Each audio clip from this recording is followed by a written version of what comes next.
अभी हम लोगों ने रेफ्रिजरेटर का कंसेप्ट बताया और उसके बेस पे हम लोग कुछ क्वेश्चन कर लेते हैं रेफ्रिजरेटर के कंसेप्ट पे, ताकि वो कंसेप्ट क्लियर हो जाए इसका। तो ये पहला क्वेश्चन मैंने लिख रखा है। क्या लिखा है? In a refrigerator heat from inside at 277 Kelvin transferred to a room at 300 Kelvin, ठीक है ना? How many joules of heat shall be delivered to the room for each joule of electrical energy consumed ideally? ठीक है, ये सवाल दे रखा। क्या बताया कि एक रेफ्रिजरेटर है, उसके अंदर का जो टेम्परेचर है वो 277 केल्विन है। ये केल्विन में दे रखा है। केल्विन का मतलब जानते हैं, अगर सेल्सियस में कन्वर्ट करें तो ये कितना हो जाएगा?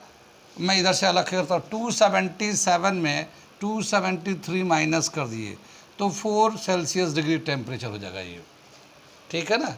यानी ये जो रेफ्रिजरेटर है ये 4 डिग्री सेल्सियस टेम्परेचर पे है, जो केल्विन में 277 केल्विन है। और उस रेफ्रिजरेटर से हीट जो है रूम में ट्रांसफ़र हो रहा है। जैसे कि हमारा ये रेफ्रिजरेटर लगा हुआ है और वहाँ से हीट ट्रांसफ़र, तो ये रूम है हमारा, और इस रूम का जो टेम्परेचर है ये 300 केल्विन है। 300 केल्विन में अगर सेल्सियस में कन्वर्ट करेंगे तो 300 में से 273 माइनस करेंगे तो 27 डिग्री सेल्सियस है ये, ठीक है ना? ये इसलिए बता रहा हूँ कि ये पता रहे कि क्या है। फिर ये 27, तो ये रेफ्रिजरेटर से रूम में जा रहा 4 डिग्री से 27 डिग्री पे, केल्विन में ही यूज़ करेंगे हम लोग, क्योंकि थर्मोडायनामिक में केल्विन में टेम्परेचर यूज़ करते हैं। आगे क्या बोला कि how many joules of heat shall be delivered to the room, यानी इस रेफ्रिजरेटर से रूम में कितना हीट जाएगा, ठीक है? रूम में कितना हीट जाएगा for each joule of electrical energy. अगर 1 जूल इलेक्ट्रिकल एनर्जी, ठीक है ना, 1 joule electrical energy consumed ideally, यानी कि 1 जूल जो वर्क डन है वो 1 जूल वर्क डन है, 1 जूल एनर्जी के बराबर है। अगर वो वर्क डन ट्रांसफ़र हो रहा है तो कितना टोटल हीट ट्रांसफ़र होगा रूम के अंदर रेफ्रिजरेटर से? क्या मतलब हुआ वो मैं इधर थोड़ा समझाता हूँ। ये जो रूम में जो ट्रांसफ़र होगा Q1 होगा, और Q1 जो होता है Q2 प्लस W होता है। तो ये तो बता रहा कि ये 1 जूल तो वर्क डन की वजह से जूल कंज्यूम होगा जो रूम में जाएगा, और Q2 जो सिंक से लेगा, तो ये तो हमें कैलकुलेट करना है, ठीक है ना, या वर्क डन कैलकुलेट करना, और टोटल कितना हीट जो है ना ट्रांसफ़र होगा ये हमें बताना है, यानी work done plus heat absorb by the sink, ठीक है ना, इसका। तो टोटल कितना हीट ट्रांसफ़र होगा रेफ्रिजरेटर से रूम के अंदर अगर 1 joule work done ideally consume हो रहा है। तो अब मैं करके दिखाऊंगा तो समझ में आएगा बाकी चीज़ें। इतनी बात तो समझ में आ गई। ये हमने इसको थोड़ा समझाने के लिए सोल्यूशन कर रहे हैं।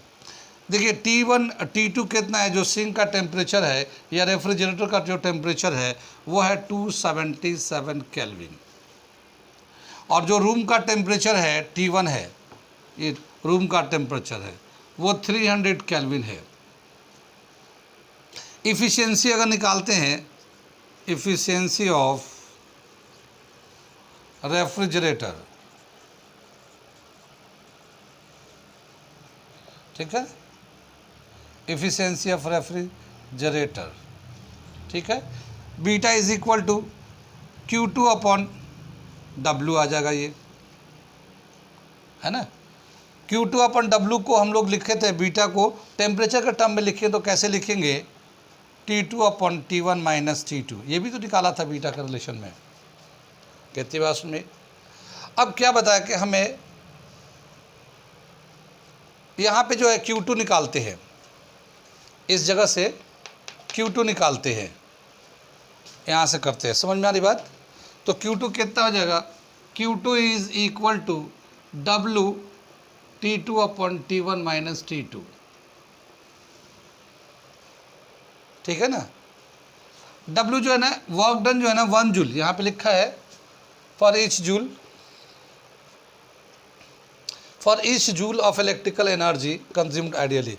तो वर्क डन के लिए 1 जूल ले लेंगे हम लोग, और टेम्परेचर T2 कितना 277 अपॉन 300 माइनस 277, कितनी बात सुन में, ये आ जाएगा हमारा 1 तो ऐसे ही रहेगा 277 अपॉन ये हमें कितना मिलेगा 23, ठीक है ना। इसको हम लोग डिवाइड करेंगे तो कितना आ जाएगा, ये लगभग 12 के आसपास आ रहा है। देखिए अगर 10 टाइम्स करते तो 230 आ जाएगा, 23 को अगर 10 टाइम्स करते हैं तो 230 आएगा, और 23 को डबल करें तो 46 आ जाएगा, तो 230 प्लस 46, ठीक है ना। तो ये 12 के आसपास आएगा, ये 12 जूल। हम लोग कर लेते हैं, ऐसे कर सकते हैं इस तरह से, ठीक है ना। करेंगे तो एक बार जाएगा ये, तो 23 आ जाएगा, ये 4 बचेगा, और 23 का डबल करेंगे तो 46, तो लगभग ये 1 बचेगा, तो 12 पॉइंट समथिंग है, 12 जूल के आसपास, ठीक है ना। कितनी बात सुनिए, तो 12 जूल तो Q2 का वैल्यू हुआ, ठीक है ना, Q2 का वैल्यू हुआ 12 जूल। हीट आगे दे रखा है, heat rejected in surrounding from refrigerator Q1 is equal to Q2 plus W, ठीक है ना। ये Q1 तो सराउंडिंग में जा रहा है, Q2 12 है, और ये वर्क डन वैल्यू 1 लिया, तो टोटल जो है ना 13 जूल ऑफ एनर्जी ये रिजेक्ट कर रहा है। यानी ये जो रेफ्रिजरेटर है 1 जूल एनर्जी लेकर काम कर रहा है, क्योंकि जो बिजली आता है हम लोग का ना, तो इलेक्ट्रिकल, तो जब लाइट होगा तभी तो रेफ्रिजरेटर काम करता है, तो जो लाइट आता है तो उससे कितना एनर्जी ले रहा है लाइट का, और उस एनर्जी को यूज़ करके कितना हीट सराउंडिंग में ट्रांसफ़र कर रहा है। तो 1 जूल एनर्जी ले रहा है वो, और 1 जूल लेने के बाद वो 12 जूल हीट को लेकर और पूरे को सबको बाहर ट्रांसफ़र कर देता है सराउंडिंग में, क्योंकि जो 1 जूल से वर्क डन हो रहा है ये, ठीक है। कितनी बात समझ में आई। तो ये था हमारा एक क्वेश्चन, इस तरीके से अगला एक क्वेश्चन करते हैं इसको हम लोग।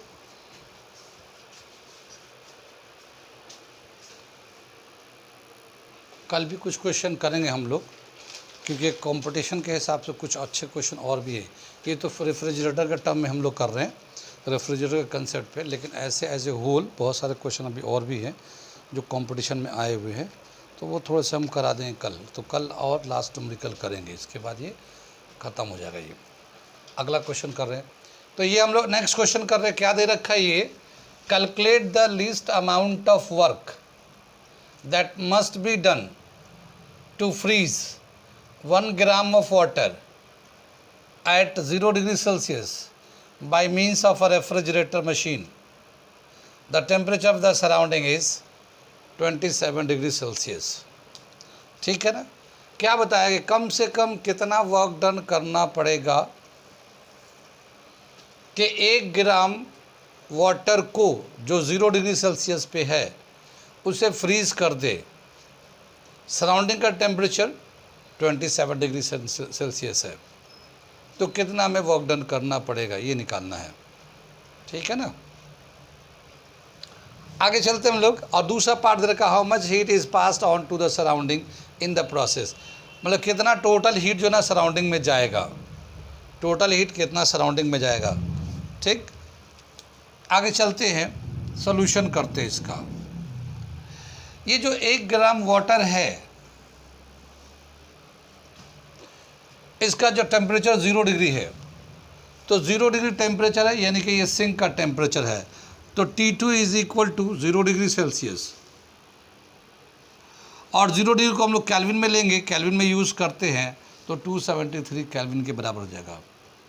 ये जो सराउंडिंग है उसका टेम्परेचर है T1, अब वो कितना है 27 डिग्री सेल्सियस दे रखा ना ये यहाँ पे, और इसको कैल्विन में ले जाएंगे तो इसमें 27 में 273 प्लस करके 300 कैल्विन कर दिया, तो T1 जो है यानी कि जो सराउंडिंग का टेम्परेचर है वो 300 कैल्विन है।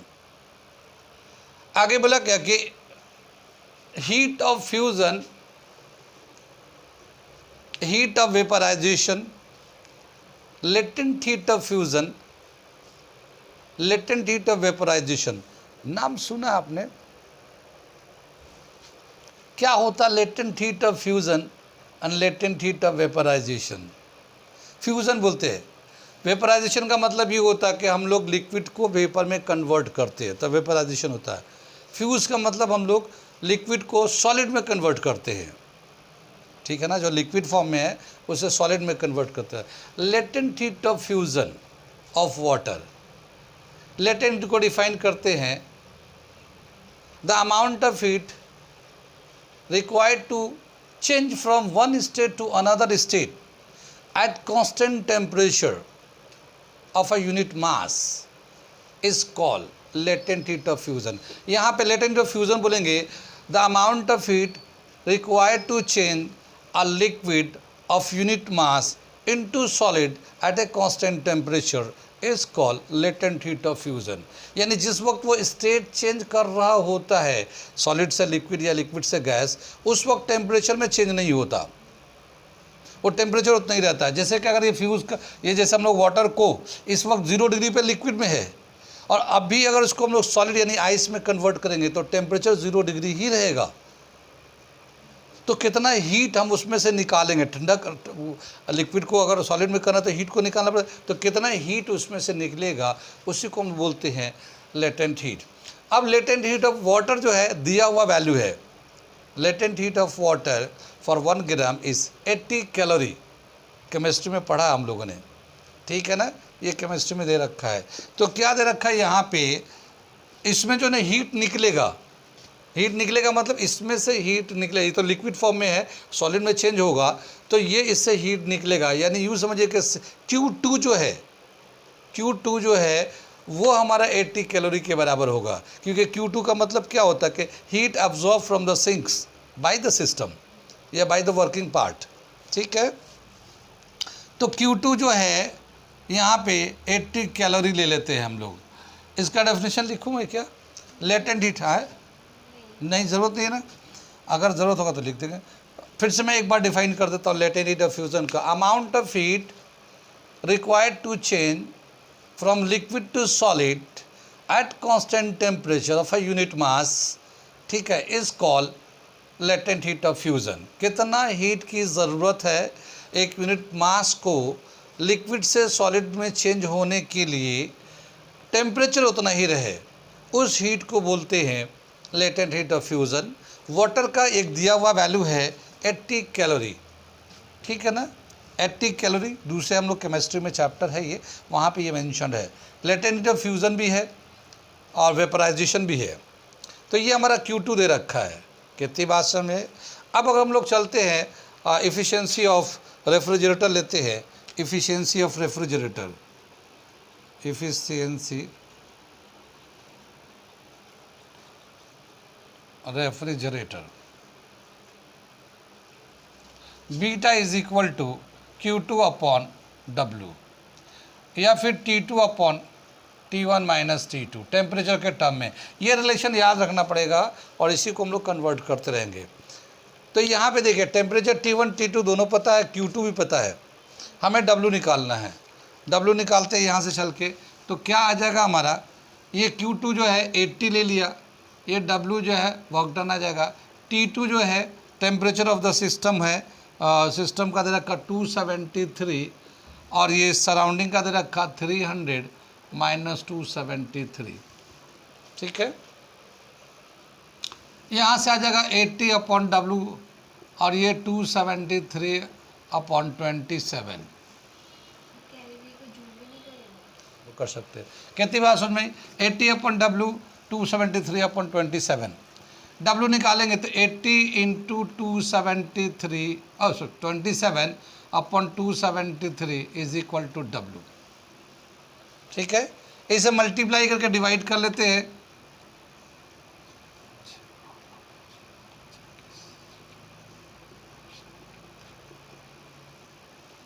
ठीक है ना, 216 है ना, ये 2160 अपॉन 273,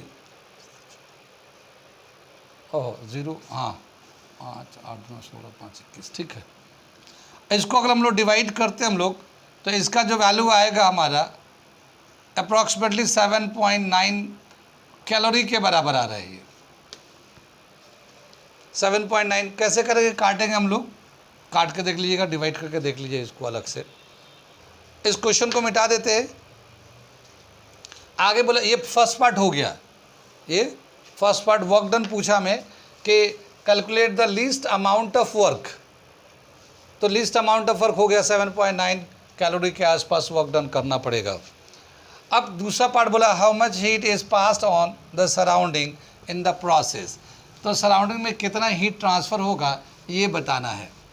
तो हीट ट्रांसफ़र इन सराउंडिंग यानी कि Q1 कितना होगा, ठीक है ना, हीट ट्रांसफ़र इन सराउंडिंग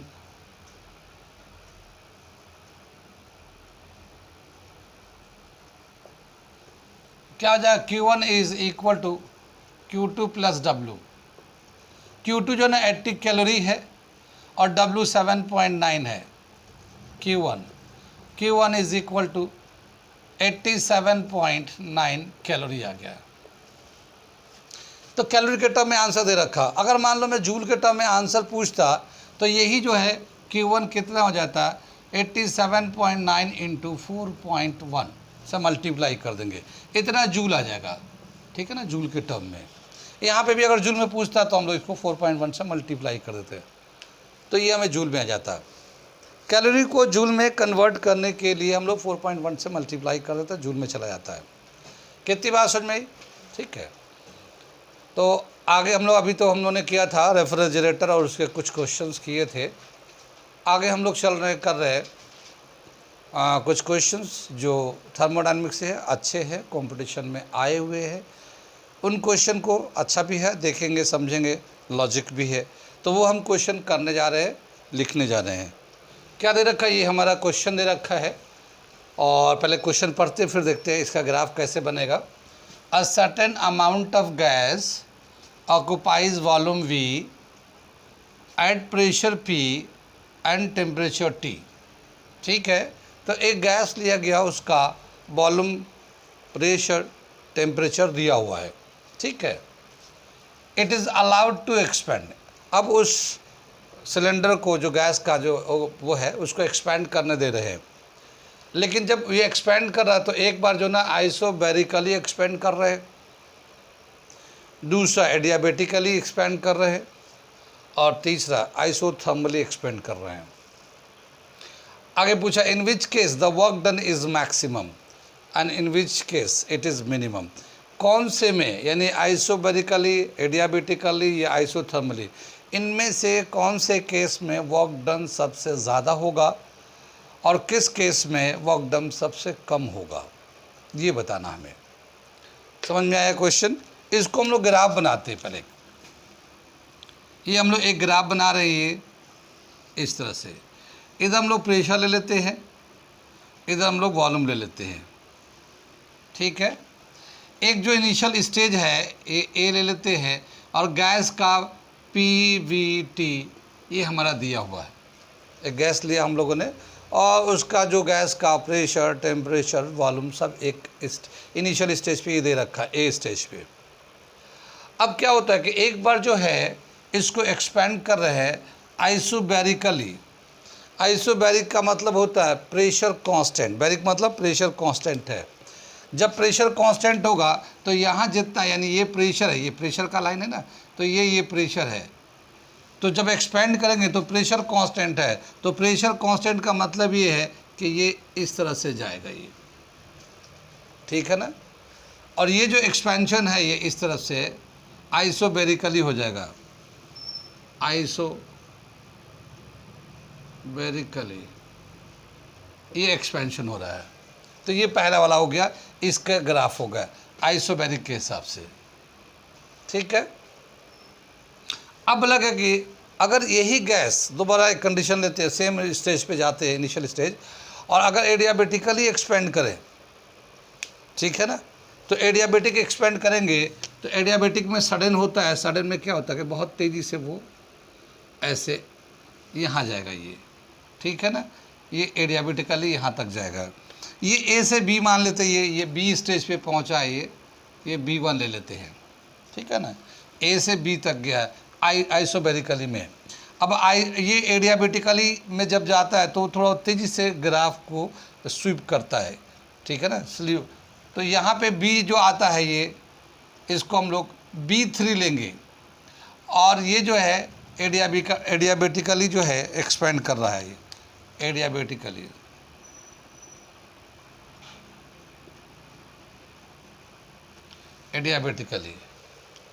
और फिर उसके बाद बोला कि आइसोथर्मली अगर एक्सपेंड करें तो आइसोथर्मल में एक स्लो प्रोसेस होता है, हल्के हल्के वो चेंज आता है वॉल्यूम एंड प्रेशर में। तो उसको जब हम लोग प्लॉट करते हैं आइसोथर्मली को, तो ऐसे प्लॉट करते हैं एक्सपेंशन को।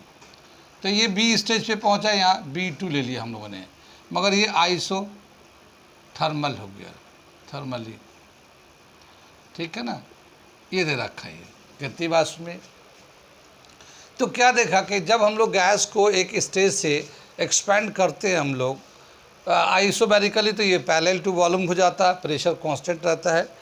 आइसोथर्मली करते हैं तो ये थोड़ा हल्के से स्लिप होता है, मतलब ये ग्राफ जो है ना हल्का सा वो करता है। एडियाबेटिकली में बहुत ही स्वीप करता है वो, ये स्टिप बनता है। स्टिप का मतलब बहुत तेज़ी से नीचे की तरफ जाता है और वॉल्यूम घटता है, वॉल्यूम बढ़ता, बहुत तेज़ी से वॉल्यूम बढ़ता है।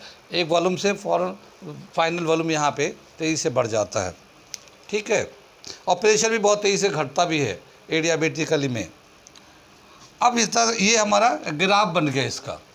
ये जो हमारे ऐसे आइसोबैरिक है, एडियाबेटिक है, आइसोथर्मली है, इन तीनों का ग्राफ बना दिया, PV ग्राफ हम लोगों ने। अब इसको हम लोग देखते हैं कि इसमें सबसे ज़्यादा वर्क डन किसका होगा, सबसे कम वर्क डन कब होगा। इस क्वेश्चन को मिटा देते हैं और इस क्वेश्चन को मिटाने के बाद इसे एक्सप्लेन करते हैं। ये समझ में आ गया ग्राफ, PV ग्राफ।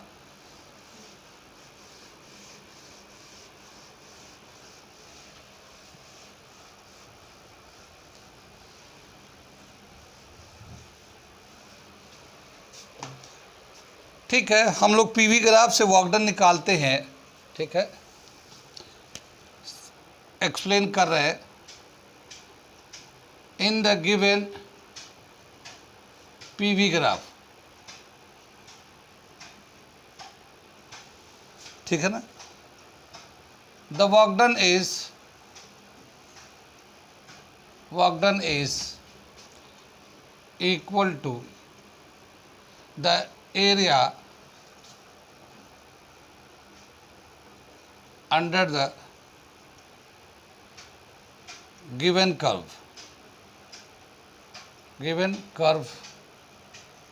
और लाइन भी ले सकते हैं, अगर लाइन है तो लाइन के अंडर में, कर्व है तो कर्व के अंडर में, ठीक है। आगे दे रखा है यहाँ पे, ये देखते हैं, ये जो है ये आइसोबैरिकली जब चल रहा है तो ये जो लाइन है पैरेलल खींचा गया, तो इसका यहाँ से लेके और यहाँ से लेके लाइन ड्रॉ किया, तो ये पूरा ही वर्क डन कहलाएगा। ये पूरा ही इसका जो एरिया होगा यहाँ से लेके, अगर हम लोग मान लेते हैं ये यहाँ पे C लेते हैं, यहाँ पे D लेते हैं, तो ये एक रेक्टेंगल बनेगा ABCD, इसका एरिया निकालेंगे, ठीक है। और ये एरिया जो है सबसे ज़्यादा आएगा, सबसे बड़ा ज़्यादा एरिया आएगा, क्योंकि इसके बाद अगर हम लोग देखते हैं मान लो आइसोथर्मली, तो ये आइसोथर्मली जो है इसके नीचे का एरिया आएगा, यहाँ तक लेते हैं हम लोग B2,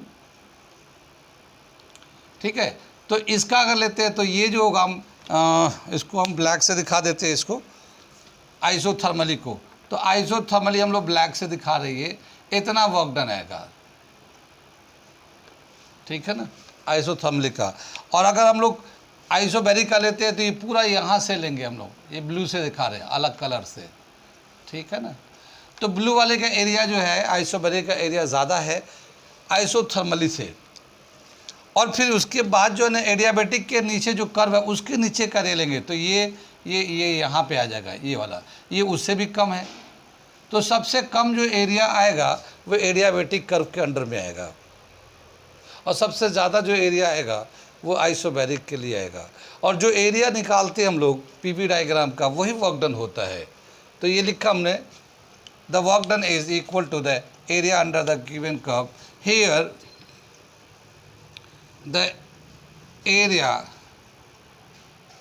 in isobaric process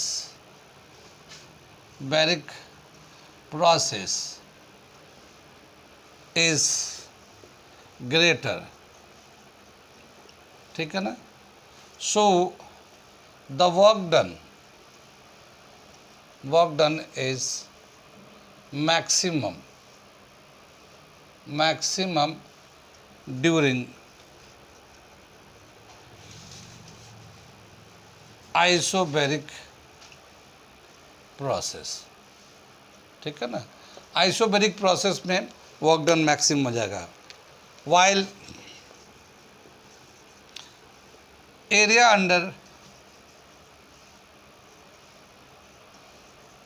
under the curve adiabatic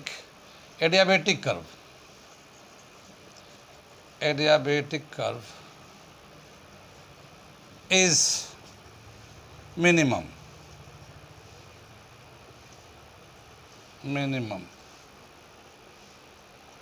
So the work done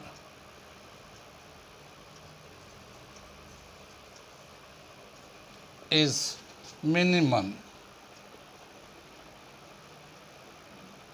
during adiabatic process,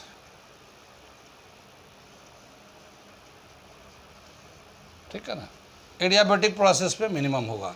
ये ग्राफ से दे रखा, बहुत ही लॉजिक सवाल दे रखा ग्राफ ऑफ से, ठीक है। समझ में आ गया, नोट कर ले इसे, ठीक है। ये अगला क्वेश्चन हम लोग करने जा रहे हैं। अगला क्वेश्चन देखिए क्या दे रखा है ये। 2 samples of a gas initially at the same temperature and pressure are compressed from a volume V to V/2, one isothermally and the other adiabatically, in which case the final pressure is greater। बोला गया कि 2 sample लिया गया दोनों gas को, और दोनों का टेम्परेचर प्रेशर सेम कर रखा है, दोनों को कंप्रेस करते हैं।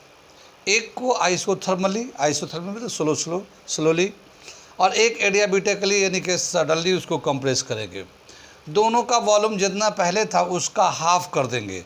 जैसे पहले 1 लीटर का था तो अब वो ½ लीटर हो जाएगा, तो दोनों का वॉल्यूम आधा कर दिया। इन दोनों में ज़ायदा एडियाबेटिकली आइसोथर्मली करेंगे तो प्रेशर चेंज आएगा। तो कितना फाइनल प्रेशर होगा और किस में ज़्यादा प्रेशर होगा, एडियाबेटिक प्रोसेस जब कर रहे हैं उसमें या फिर आइसोथर्मली कर रहे हैं उसमें, किस में ज़्यादा प्रेशर होगा, ठीक है। ये तो क्वेश्चन हो गया। अब हम लोग करते हैं इसका एक फिगर बनाते हैं, पहले फिगर बना के फिर देखते हैं क्या चीज़ है। ये सॉल्यूशन कर रहे हैं हम लोग। एक ये पीवी ग्राफ बनाते हैं। ये प्रेशर है, ये वॉल्यूम है, ये इनिशियल स्टेज है, ठीक है ना, ए। और ये हम लोग का वॉल्यूम वी था, यहाँ पे ये वी है वॉल्यूम, ठीक है ना, ये तो एक्सिस वी है। अब इसको कंप्रेस कर रहे हैं, एक बार आइसोथर्मली और एक बार एडियाबेटिकली। तो जब एडियाबेटिकली करेंगे तो उसका ए टू बी जो स्टेज है वॉल्यूम घटेगा, और वॉल्यूम जब घटता है तो प्रेशर बढ़ता है। आइसोथर्मल कर रहे प्रोसेस तो आइसोथर्मल टेम्परेचर तो कांस्टेंट रहेगा, वॉल्यूम घटेगा तो प्रेशर बढ़ेगा। तो इसका जो एक यहाँ से यहाँ तक जाएगा, ये यहाँ, ये फाइनल स्टेज पे पहुँचा बी पे, और यहाँ पे जो वॉल्यूम है इसका V/2 हो गया, आधा हो गया। ये आइसोथर्मल प्रोसेस है।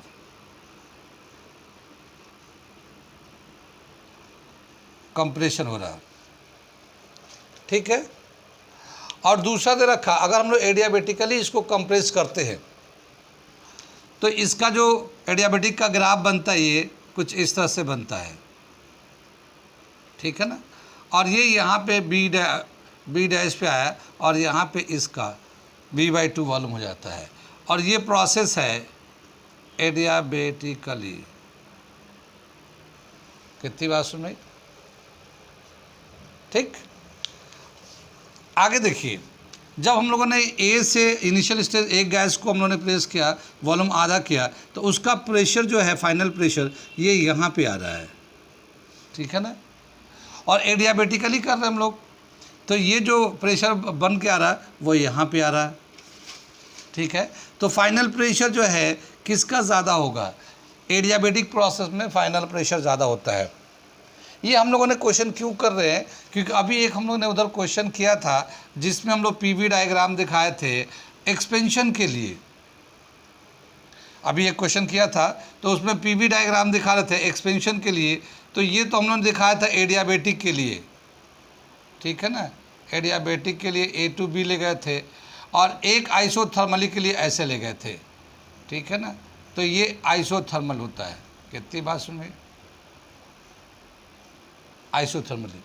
ये एक्सपेंशन के लिए है, ये एक्सपेंशन के टाइम में है। और ये हम लोग कंप्रेशन कर रहे हैं, कंप्रेशन कर रहे हैं। तो दोनों में क्या डिफरेंस है, जब एक्सपेंशन करते हैं तो एडियाबेटिकली जो प्रोसेस होता है वो ज़्यादा स्टीप होता है, ये ज़्यादा नीचे से जाता है, आइसोथर्मल के नीचे से जाएगा वो, ठीक है, जब एक्सपैंड करते हैं तब। और जब कंप्रेस करेंगे हम लोग तो ये जो एडियाबेटिक प्रोसेस है वो आइसोथर्मल के ऊपर से जाता है। ये हल्के हल्के चेंज होता है प्रेशर, हल्के हल्के प्रेशर बढ़ेगा, ये सडनली प्रेशर बढ़ जाता है, तो ये ऊपर से चला जाता है, ठीक है ना। तो इसीलिए अब फाइनल प्रेशर किसका ज़्यादा होगा, एडियाबेटिक प्रोसेस के लिए। इसको मैं लिख के दिखाता हूँ। और ये दोनों ग्राफ कंपेयर करा दिया कि कंप्रेशन होगा तो कैसे बनेगा और एक्सपेंशन होगा तो कैसे बनेगा आइसोथर्मल एडियाबेटिक के लिए, ठीक है। फ्रॉम पीवी ग्राफ, ठीक है, द फाइनल प्रेशर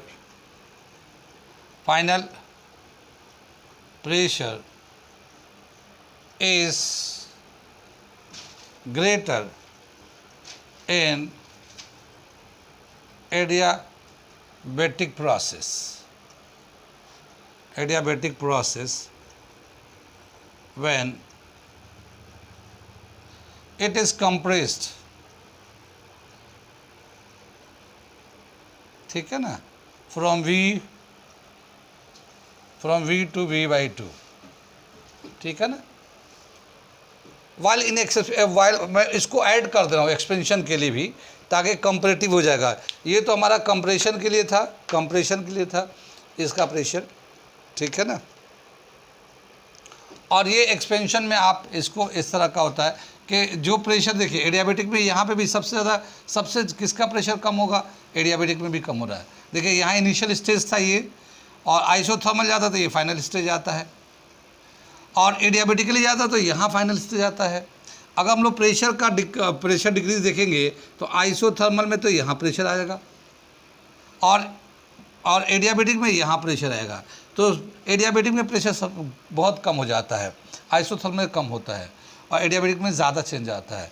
तो दोनों केस में यहाँ पे देखिए, इस पर डिक्रीज में देखेंगे तो सबसे ज़्यादा एडियाबेटिक में डिक्रीज करता है, और इन कंप्रेशन होता है तो प्रेशर बढ़ता है, तो प्रेशर एडियाबेटिक में ही ज़्यादा रहता है। तो इस तरह से दोनों का ग्राफ से, ये ग्राफ से दे रखा है, इसमें ज़्यादा कुछ है नहीं, पर लॉजिक बहुत अच्छा है, कंसेप्ट बहुत अच्छा है, ठीक है ना। तो इस हिसाब से ये क्वेश्चन करा रहे हैं। समझ में आ रही, इसे नोट कर लिए, इसे बंद करिए, ठीक है। अगला क्वेश्चन ये देख रहे हैं, ये भी लॉजिक कंसेप्ट बेस्ड क्वेश्चन है, देखते हैं कैसा है ये। मैं पढ़ के सुनाता हूँ question. To gases have same initial pressure, volume, temperature, ठीक है, उनका इनिशियल वॉल्यूम प्रेशर सब है, इक्वल है दोनों गैस का। They expand to the same volume, one adiabatically and other isothermally. एक एडियाबेटिकली कर रहा है और दूसरा आइसोथर्मली। फिर बताना उसके बाद in which case the final pressure is greater, पहला पार्ट। दूसरा में in which case the work done is greater, और तीसरा in which case the temperature is greater. कितनी बात सुन में। अब हम लोग ने एक्सपेंशन के लिए अभी एक ग्राफ हम लोग ने ऐसे समझाया था, फिर से वही ग्राफ बनाते हैं, PV graph for isothermal and adiabatic process के लिए कैसा बनाएंगे, सॉल्यूशन कर रहे हैं हम लोग, ठीक है ना। तो पीवी ग्राफ हम लोग ऐसे बना लेते हैं, ये पी है, ये वी है। आइसोथर्मल ये इनिशियल स्टेज है दोनों गैस का, पी वी एंड टी तीनों दोनों का सेम रहेगा। अगर ये आइसोथर्मल जाएगा तो ए से बी स्टेज तक जाने में ये ए से बी स्टेज तक गया, ठीक। और एडियाबेटिक जाएगा, ये तो आइसोथर्मली है ये, लेकिन जब एडियाबेटिक जाएगा तो मोर स्वीप करेगा ये, तो ये ज़्यादा डीप करेगा, डीप में से जाएगा ऐसे, ठीक है ना। ये यहाँ पे बी पे जाएगा, ये एडियाबेटिक प्रोसेस है।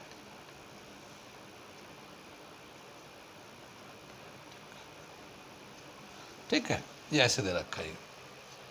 अब पहला वाला जो क्वेश्चन है, in which case the final pressure is greater. Final pressure देखिए, यहाँ से चल के ये आइसोथर्मल तो यहाँ पहुँचा है बी पे, और एडियाबेटिक बी यहाँ पे पहुँचा फाइनल स्टेज। तो अगर हम लोग प्रेशर देखते हैं कि दोनों का प्रेशर कितना है, तो ये देखिए आइसोथर्मल का प्रेशर यहाँ पे आके मिल रहा है प्रेशर एक्सिस पे, और एडियाबेटिक में यहाँ मिल रहा है। तो किसका प्रेशर ज़्यादा है? ये आइसोथर्मल प्रोसेस में प्रेशर इतना है, यहाँ से ज़ीरो शुरू हुआ है, तो ये यहाँ पे है एडियाबेटिक का, और ये यहाँ पे है, तो ये जो है ना ज़्यादा है इसके कंपेयर में, ठीक है। तो प्रेशर, फाइनल प्रेशर जो है किसका ज़्यादा है? आइसोथर्मल प्रोसेस में final pressure is greater than adiabatic process, ठीक है ना। तो पहला क्वेश्चन का आंसर है ये, the final pressure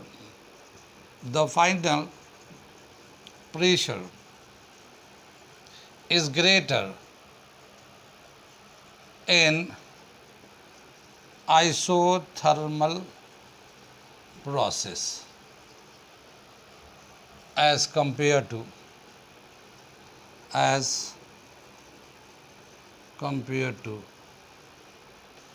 adiabatic process, ठीक है ना। एडियाबेटिक एक कंपेयर में आइसोथर्मल में ज़्यादा प्रेशर बनता है, फाइनल प्रेशर। ये पहला क्वेश्चन, ये पार्ट हो गया। In which case the work done is greater. तो वर्क डन के लिए क्या करते हैं, जो हमारा कर्व बनता है उस कर्व के अंडर में पीवी ग्राफ के रिस्पेक्ट में जो एरिया आता है, जिसका एरिया ज़्यादा आएगा वही हमारा ज़्यादा वर्क डन हो जाएगा। तो इसमें अगर हम लोग देखते हैं इसको, तो क्या आएगा हमारा कि ये हमारा जो एक वर्क डन आएगा आइसोथर्मल के टर्म में, ये वाला आइसोथर्मल के टर्म में ये हमारा ऐसे आ जाएगा, और एडियाबेटिक के नीचे भी वाला आ जाएगा। तो एरिया सब ज़्यादा जो आएगा ना, आइसोथर्मल का एरिया ज़्यादा आएगा, ठीक है ना। अगर हम लोग ब्लैक से शेड करते हैं हम लोग, तो हम ब्लैक से आइसोथर्मल को शेड कर दे रहे हैं, ठीक है ना। और अगर हम लोग ब्लू से शेड कर देते हैं एडियाबेटिक का, तो ब्लू का इस तरह से शेड कर देते हैं एडियाबेटिक का। तो एरिया जो ब्लू का कम आएगा, ब्लैक का ज़्यादा आएगा, ठीक है। तो हम लोग इसमें यहाँ पे लिख देते सेकंड पार्ट के लिए दिख रहा है पीछे वाले बच्चों को, ठीक है। The area, the work done during isothermal process is greater than adiabatic process because the area under PV graph for isothermal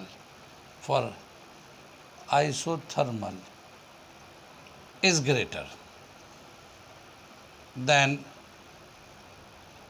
adiabatic. इसका एरिया जो है एडियाबेटिक कंपेयर में आइसोथर्मल का ज़्यादा है, इसीलिए वो वर्क डन ज़्यादा होगा। और तीसरा दे रखा है, in which case the final temperature is greater. किस में होगा फाइनल टेम्परेचर ग्रेटर? कुछ आइडिया फिर बताइए। एडियाबेटिक में फाइनल टेम्परेचर ज़्यादा होगा, पक्का तो, ठीक है। बोला क्या, जो टेम्परेचर, ये आइसोथर्मल, आइसो का मतलब ही होता है जो पहले टेम्परेचर था वही बाद में टेम्परेचर रहेगा, आइसोथर्मल है वो, ठीक है ना। रिकॉर्डिंग हो रहा ना।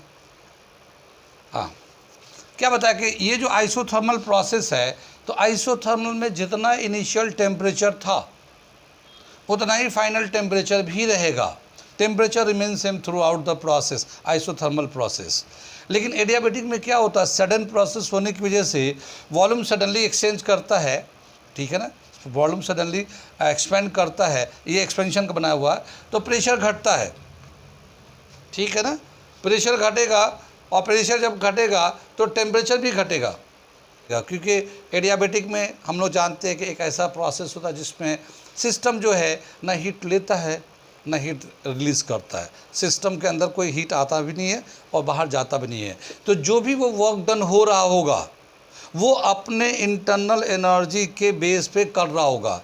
जितना ये वर्क डन किया है तो वर्क डन एक्सपेंशन में हुआ है, work done by the system हुआ है, तो वो अपना एनर्जी यूज़ किया है, और जब वो अपना एनर्जी यूज़ कर रहा है तो ज़ाहिर है उसका टेम्परेचर घट रहा होगा। तो यहाँ पे एडियाबेटिक में टेम्परेचर डिक्रीज़ कर जाता है, और आइसोथर्मल में जितना इनिशियल था उतना ही फाइनल था, उसका टेम्परेचर उतना ही मेंटेन रहता है। कंपेयर करेंगे तो आइसोथर्मल का टेम्परेचर ज़्यादा होगा, फाइनल टेम्परेचर ग्रेटर, तो आइसोथर्मल में टेम्परेचर ज़्यादा रहता है।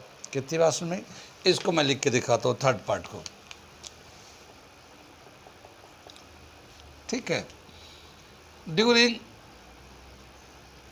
isothermal process,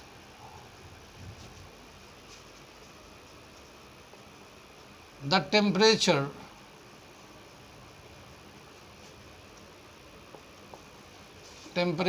remains same throughout the process.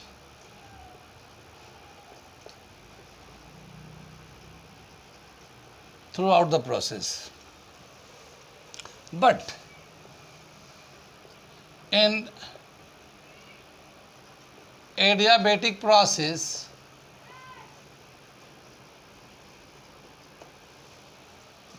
when gas expand,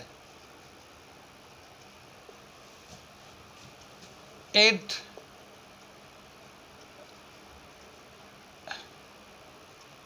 does some work. ठीक है ना। The energy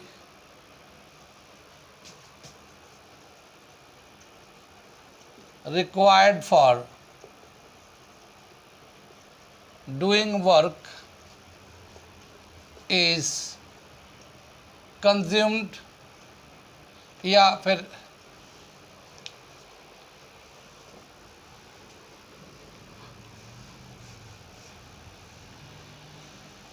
energy required for doing work is compensated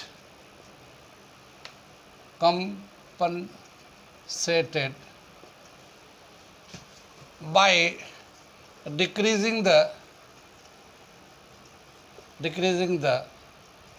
internal energy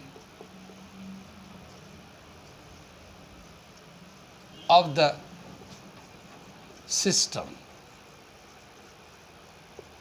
और यहाँ पे गैस ले रहे तो गैस का इंटरनल डिक्रीज करेगा। When energy is decreases, the temperature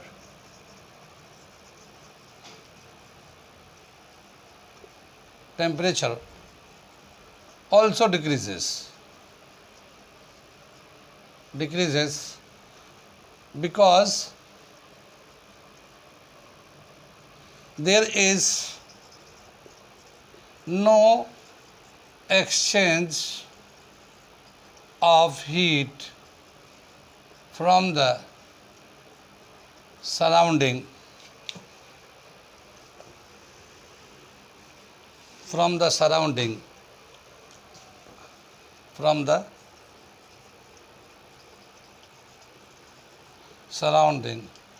and system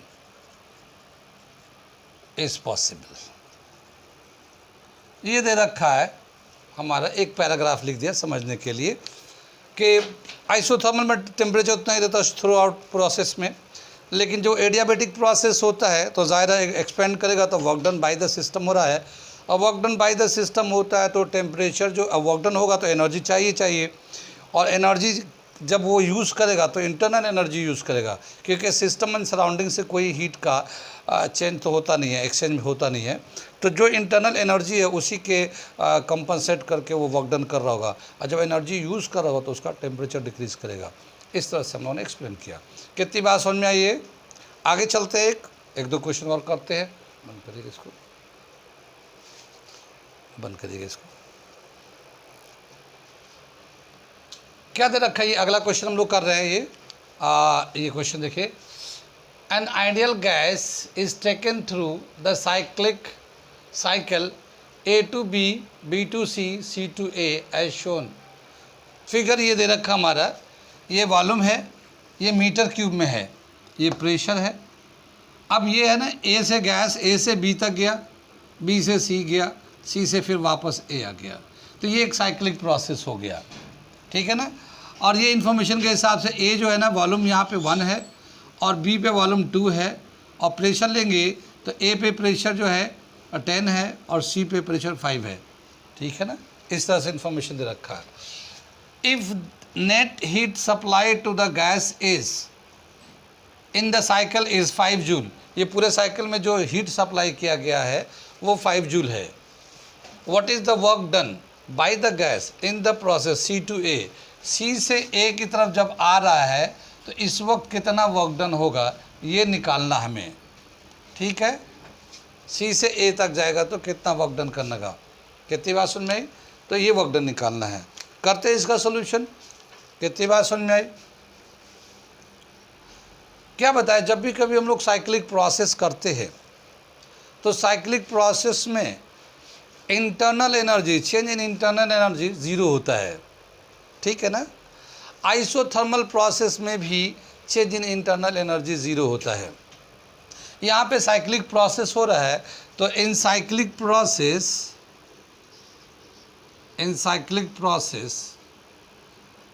delta U is equal to 0, change in internal energy. According to first law of thermodynamics के हिसाब से क्या करना, delta Q is equal to delta U plus work done, P delta V work done. यहाँ पे जो delta Q है ये तो रहेगा यहाँ 0, डेल्टा Q की जगह पे 5 डाल देते हैं। यहाँ पे बताया ना 5 जूल का हीट सप्लाई है, तो 5 जूल डाल दिया, चेंज इन इंटरनल एनर्जी 0 कर दिया। और ये वर्क डन जो है ना ये पूरे साइक्लिक प्रोसेस में, तो क्या दे रखा, work done during A to B, A से B तक जाता है तो कितना वर्क डन होता है, work done during B to C, B से C तक जाएगा तो कितना वर्क डन, और work done during C to A, पूरा साइक्लिक प्रोसेस हो जाएगा ये। कितनी बात समझ में आ रही है? ये तो हमारा 5 ही रहेगा।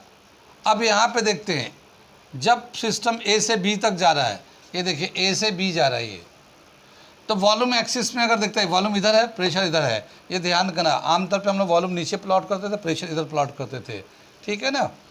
तो यहाँ पे जो वॉल्यूम है पहले 1 मीटर क्यूब था, अब हमारा 2 हो गया, तो चेंज इन वॉल्यूम हो रहा है, चेंज इन वॉल्यूम हो रहा है वॉल्यूम में।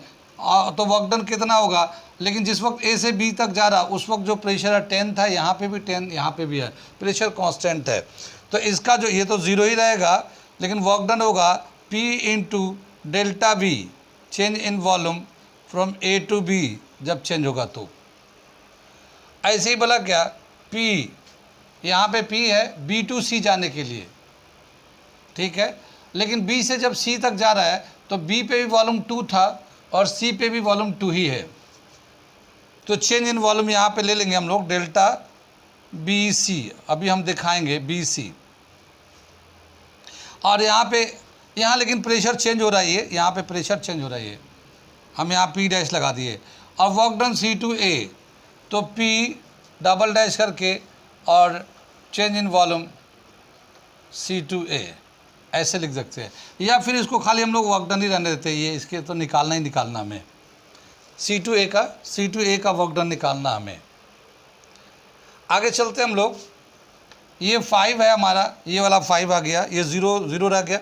अब यहाँ से A से B तक जा रहा है तो वॉल्यूम चेंज जो है ना 1 to 2, यानी कि प्रेशर जो है 10 है, ये प्रेशर 10 है और चेंज इन वॉल्यूम 2 - 1, इतना वॉल्यूम का चेंज है ये, ठीक है ना। और ये P टू B से C तक जाएगा, तो B से जब C में जा रहा है तो दोनों जगह वॉल्यूम सेम है, B पे भी वॉल्यूम 2 है, C पे भी वॉल्यूम 2 है। तो यहाँ पे 10 × 2 - 2, ठीक है। और उसके बाद जो है ना वर्क डन C2A ऐसे ही रहने देते हैं। ये आ जाएगा 5 और 2 - 1 1 1 को 10 से 10 ही रह जाएगा, और ये 0 हो जाएगा, ये 0 आ जाएगा। फिर वर्क डन C2A, ठीक है। वर्क डन C2A निकालने के लिए इस 10 को इधर लाएंगे, तो 0 है तो 5 - 10 वर्क डन C2A। तो वर्क डन कितना हो जाएगा, वर्क डन C2A -5 जूल, ये माइनस में आएगा ये, क्योंकि ये जो है ना कंप्रेशन हो रहा है, ये एरो के हिसाब से कंप्रेशन होता है। एक्सपेंशन में बाय द सिस्टम होता है वो पॉजिटिव वर्क डन होता है, और कंप्रेशन में ऑन द सिस्टम होता है वो नेगेटिव होता है वर्क डन। साइन कन्वेंशन हम लोग शुरू में करा है, किया हम लोगों ने बताया, कितनी बार सुनाई। तो इस तरह से हम लोगों ने वर्क डन निकाला, यहाँ पे देख लिए एक साइक्लिक प्रोसेस के हिसाब से कैसे इसे अरेंज किया गया। कोई डाउट हो तो पूछ ले, ठीक है। और अगर समझ में आ रहा है तो ठीक है, नहीं समझ में आ रहा तो और भी ठीक है, क्योंकि दोबारा पढ़ोगे तिबारा पढ़ोगे, ठीक है। और अगर समझ में आ रहा है तो लाइक करो, सब्सक्राइब करो, शेयर करो। ये एक क्वेश्चन करते हैं, अगला क्वेश्चन दे रखा, क्या दे रखा मैं पढ़ के सुनाता हूँ। A monoatomic ideal gas initially at temperature T1 is enclosed in a cylinder fitted with frictionless piston. The gas is allowed to expand adiabatically to a temperature T2 by releasing the piston suddenly. If L1 and L2 are the length of the gas column before and after expansion respectively, then what is the ratio of T1/T2?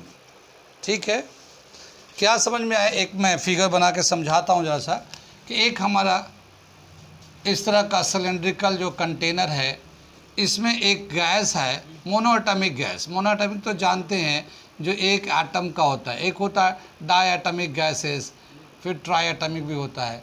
और ये gas का एक अपना एक ये piston से ढका हुआ है, ठीक है ना, ये पिस्टन है ये,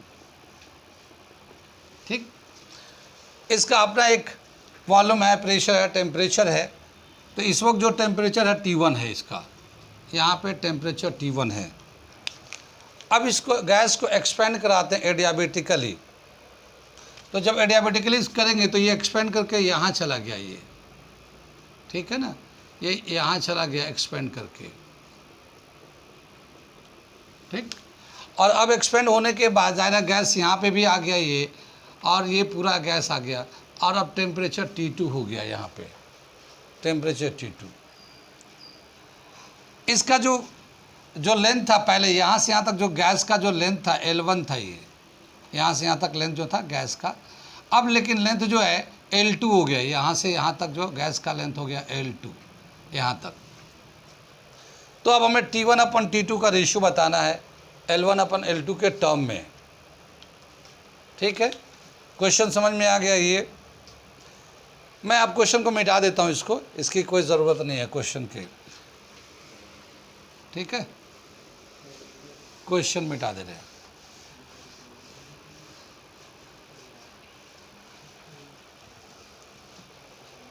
क्या दे रखा है ये, सॉल्यूशन कर रहे हैं इसका।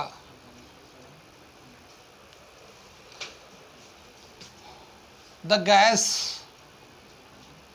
is expanding adiabatically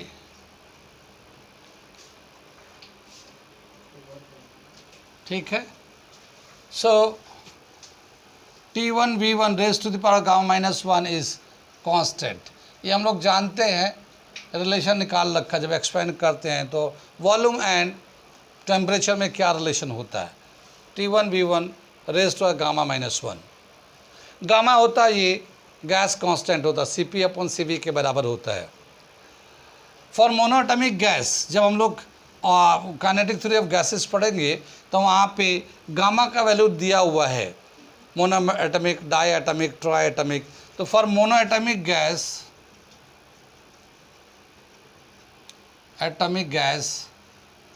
gamma is equal to 5/3, ये गामा का वैल्यू होता है। अगर हम लोग इसमें डाल देते हैं यहाँ पे तो क्या होगा, नाउ T1 V गामा यानी 5/3 - 1 इज इक्वल टू कॉन्स्टेंट। यहाँ से एलसीएम लेंगे तो 2/3 है, तो ये आ जाएगा T1 V1 2/3 is equal to constant. ये हमारा ऐसे आ गया।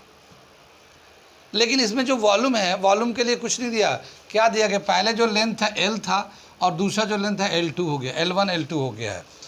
तो हमें जो वॉल्यूम है कैसे निकालेंगे, इस सिलेंडर का अगर यहाँ से यहाँ तक का वॉल्यूम निकालना हो, यहाँ से इसका, तो वॉल्यूम हो जाएगा ये एरिया ऑफ द बेस, ये सिलेंडर है, area of the base into height. तो हाइट L1 है, ये V1 का वैल्यू हो जाएगा। अब V2 अगर इसका निकालना चाहते हैं तो एरिया ऑफ द बेस उतना ही रहेगा, लेकिन हाइट की जगह पे L2 ले लेंगे। ठीक है, नाउ इसको हम लोग ऐसे ले सकते हैं, T1 V1 2/3 is equal to T2 V2 2/3। ये हमारा कांस्टेंट है तो हम इस तरह से लिख सकते हैं। T1/T2 कर लेते हैं, ये T2 को इधर लाते हैं तो क्या होगा, T1/T2, ये T2 को इधर ला लिया और ये आ जाएगा V1/V2 rays to the power 2/3। ठीक है ना।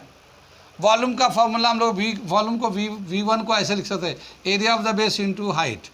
तो ये हम लोग लिखते हैं AL1/A L2 और इनका कॉमन जो है 2/3 का पावर लगा दिया। A से A कैंसिल हो जाएगा और हमारे पास T1/T2 का जो रेशियो होगा L1/L2 rays to the power 2/3, ये हमारा रेशियो आ जाएगा।